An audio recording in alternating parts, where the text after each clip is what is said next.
Hello বন্ধুরা, দেখো আমি আজকে কি কাটছি, খড় কাটছি। কত সুন্দর বসে বসে অনেকগুলো খড় কেটেছি আজকে আমি। দেখো হাঁটতে পারি না তো কি হয়েছে, কোনো কাজ তো করতে হবে একটা। দেখো কত সুন্দর করে খড়গুলো কাটছি। হাঁটু পেরে আমার হাঁটুর অবস্থাটা কি হয়েছে।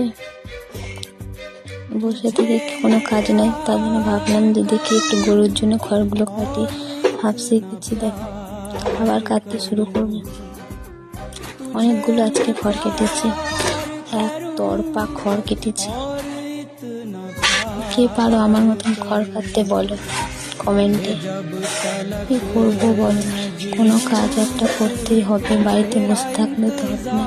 আমার আজকে ইচ্ছে করলো যে না, বসে থেকে কি লাভ, দেখি পারি কিনা। দেখো কত সুন্দর করে ছোট ছোট করে কাটতেছি, কিন্তু ভালোই লাগছে আজকে কাটতে। আর জাতিটা একটু ধার কমে গেছে, তার জন্য তাড়াতাড়ি কাটা যাচ্ছে না। ভিডিওটা কেমন লাগলো বল।